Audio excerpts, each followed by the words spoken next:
Buka di dalam surah Al-Ankabut ayat 5. Man kana yarju liqa Allah, iki khusus wong Islam. Nek Al-Kahfi tadi untuk seluruh agama. Ini khusus agama Islam. Karena apa? Menyebut nama Allah, nama Tuhan yaitu Allah. Barang siapa yang hatinya ada kemauan, keinginan untuk bertemu Allah, fa inna ajalallah la'at. Allah berjanji akan menemui jenengan dalam waktu yang Allah tentukan. Jadi jenengan dikira iku ojo arep-arep ketemu. Sebab ketemu waktunya sudah ditentukan Allah. Cukup kita membangun zikir sebanyak-banyaknya. Udah.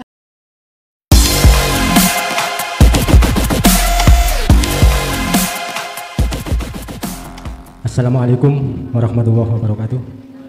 Gus Mukhlason. Yang mau saya tanyakan simpel saja.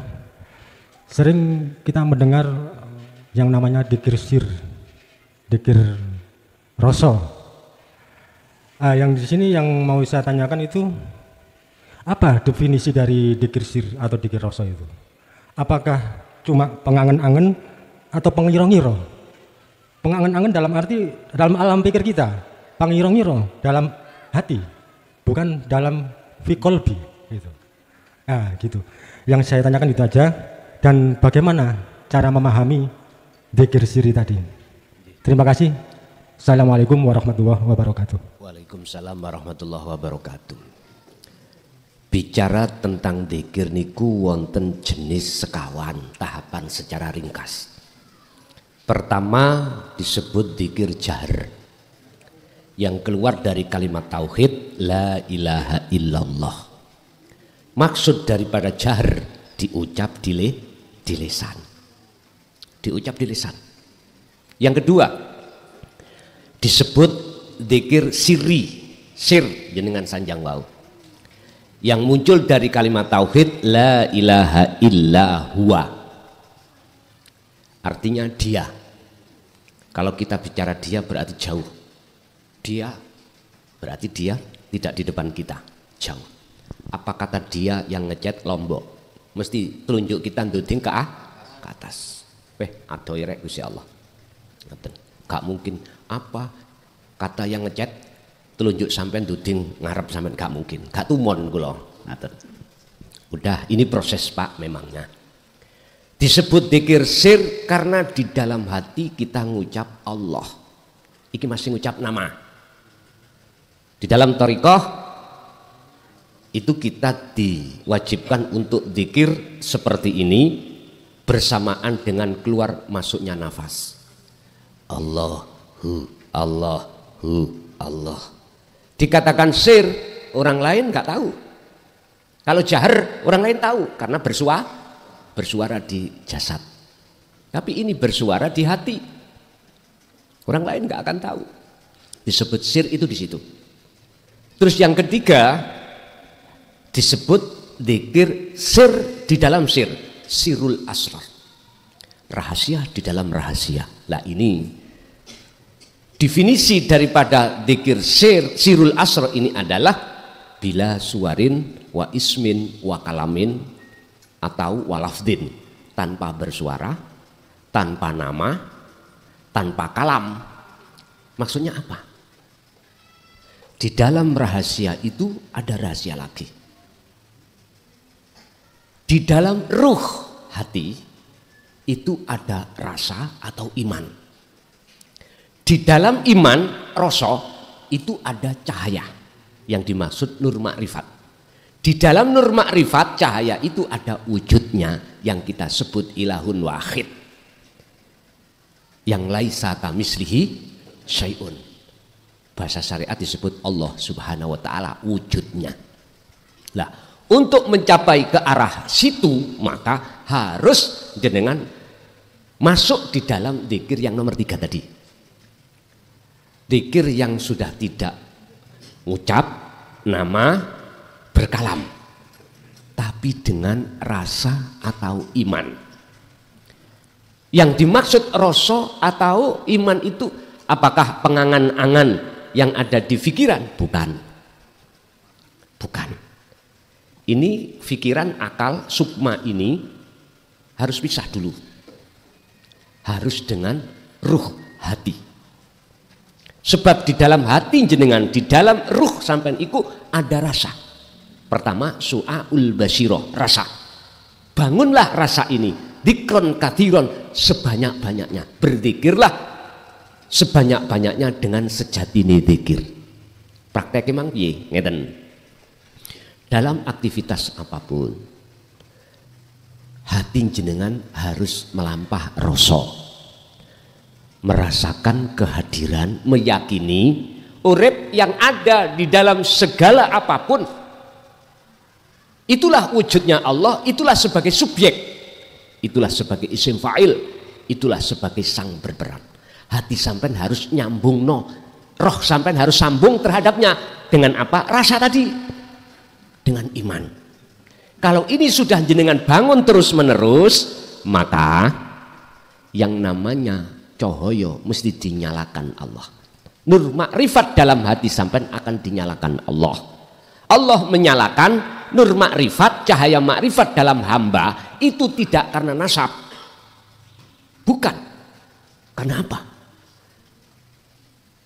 Hanya hamba yang digendaki karena amanu wat takau. Karena jenengan disebut muttaqin. Disebut muttaqin ilmu, amal, istiqomah. Itu tadi. Jenengan terus membangun rasa. Dzikir terus menerus. Dzikir ini manakala jenengan lakukan lewat rasa niki, nanti akan masuk di dalam tahap kedua tentang sirul asrar, yaitu ainul basiroh, bertemu sang kholik di dalam kemakrifatan Allah. Lah, siapa yang terus mewiridkan dari dzikir tersebut, maka Allah akan mendatangkan warid. Warid itu apa? Ya nur makrifat mau. Pertolongan Allah. Yang kita ditolong, asalnya kita dalam kegelapan pada Allah, akhirnya gelapi dihilangkan Allah dengan nur makrifat, cahaya makrifat. Itulah warid. Ketika lampu ini dinyalakan, maka kegelapan pasti hilang. Maka nyatalah apa yang di depan jenengan. Tadinya lampu ini tidak menyala, gelaplah kita, tidak akan pernah kita bisa melihat meja, melihat gelas, melihat apapun, tidak bisa. Walaupun jenengan melek, mencicil, tapi kalau posisi gelap gulita, nggak akan pernah terlihat apa yang nyata. Apabila kita belum sampai dzikir yang kumaksud tadi sirul asrar, maka sampai kapanpun kita tidak akan pernah ngerti wujud nyatanya Allah. Sama dengan itu. Jadi sirul asrar itu tempatnya adalah betul di angan-angan, tapi bukan angan-angan akal, tapi tafakurnya hati. Bentuk tafakure hati, jenengan merasa bahwasanya hidup dalam diri jenengan itu bukan hidup kita makhluk itu tiada. Itulah wujudnya Allah. Makanya jenengan tetap kudu terus bangun rasa. Inilah dzikir kesadaran.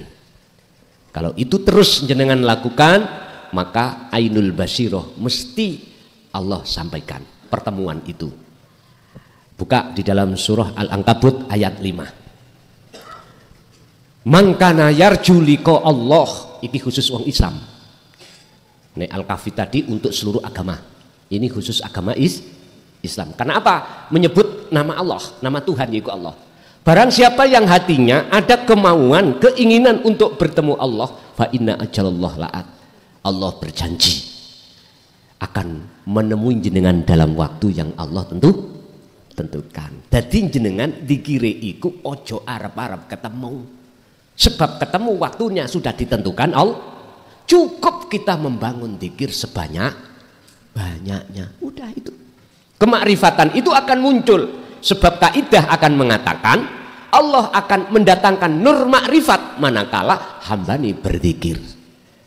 Warid akan datang manakala wirid iku terus menerus dilaku. Ingat makalah karomah iku teko sebab teko istiqomah. Boleh itu dikatakan karomah? Boleh. Tapi karomah endingnya itu tidak alam mukasyafah tapi alam musyahadah, pertemuan terhadap Allah, bukan pertemuan terhadap selain Allah. Jadi begitu Pak, yang dimaksud angan-angan tafakur itu tidak di akal tapi di hati. Di hati otomatis jenengan harus lepaskan angan-angan pikiran ini. Caranya melepas pun dibuka dalam surat Ali Imran 191. Alladzina yadhkurunallaha qiyaman wa qu'udan wa 'ala junubihim. Para kekasih Allah itu baik ketika berdiri, duduk atau berbaring, hatinya senantiasa berzikir. Yang dimaksud zikir di dalam ayat itu adalah sambungi roh menyang urip kelawan rasa. Sambungi hati terhadap ilahun wahid dengan imanul haq yang disebut ihsan.